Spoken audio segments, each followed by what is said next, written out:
हाँ, जाप कीर्तन धर्मो रक्षति कीर्तनात्, कीर्तन से धर्म की रक्षा होती है। अर्थात कीर्तन में भगवत नाम है तो भगवान का बल भक्त को सहायता देता है।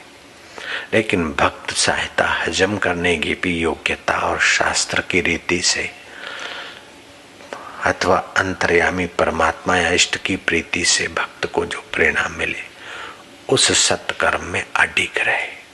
अडिग रहने के लिए भी मनोबल चाहिए, विचार बल चाहिए। भक्त अगर सावधान थोड़े नहीं रहे तो भगतड़े बन जाने का डर है। योगी सावधान नहीं रहा तो रोगी होने का भय। तत्वज्ञानी सावधान नहीं रहे तो नास्तिक और विलासी होने का भय है।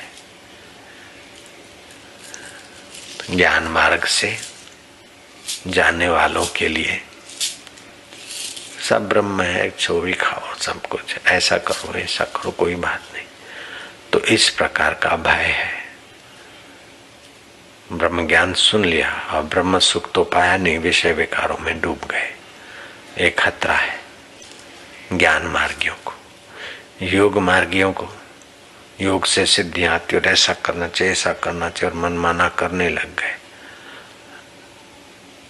तो कभी कभी विकृत दिशा मिल गई और रोग हो गए। योग से रोग होते तो मिटना भी मुश्किल हो जाता है। हाँ, जिनके ऊपर गुरु की कृपा बरसती, मंत्र दीक्षा मिलती, उनकी प्राण शक्ति जगती है, जिसे शास्त्रों ने कुंडलनी शक्ति कही। कुंडलनी जागृत के पहले प्राण शक्ति जागृत होती। फिर वो साधक मंत्र दीक्षा लेने के पहले भी कभी कभी समर्थ गुरु के वातावरण में ही कुंडलनी शक्ति को जगाने वाली प्राण शक्ति जग जाती। कभी मंत्र दीक्षा के समय ही जग जाती तो कभी थोड़े समय के बाद। जो मंत्र लिया है और जिनकी कुंडलनी शक्ति प्राण शक्ति जागृत है, आत्म विश्रांति के धनी है, ऐसे गुरु का दिया हुआ मंत्र साधक की सुषुप्त शक्तियों को जगाने में बड़ा सक्षम होता है।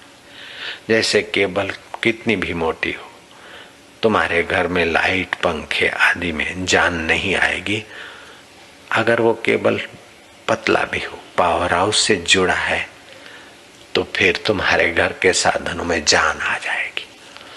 ऐसे पावर हाउसों का पावर हाउस जो अपने सत्य चित्त आनंद ब्रह्म स्वभाव से जगा जुड़ा है, ऐसे गुरु के द्वारा जब गुरु मंत्र मिलता है और गुरु मंत्र के साथ प्राणायाम आदि की विधि मिलती है और साधक करता रहे तो चंद दिनों में उसको आश्चर्यकारक लाभ महसूस होने लगते।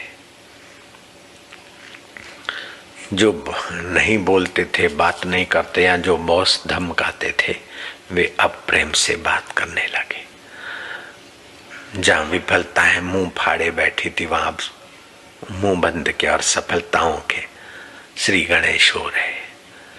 जहां रोग ही रोग थे वहां आरोग्य के कण बढ़ रहे। इस प्रकार के लाभ शुरुआती लाभ, लेकिन ये लाभ आत्मज्ञानी गुरुओं के नजर में कोई बड़ी बात नहीं। और भी परम लाभ और भी बड़े ऊंचे लाभ है।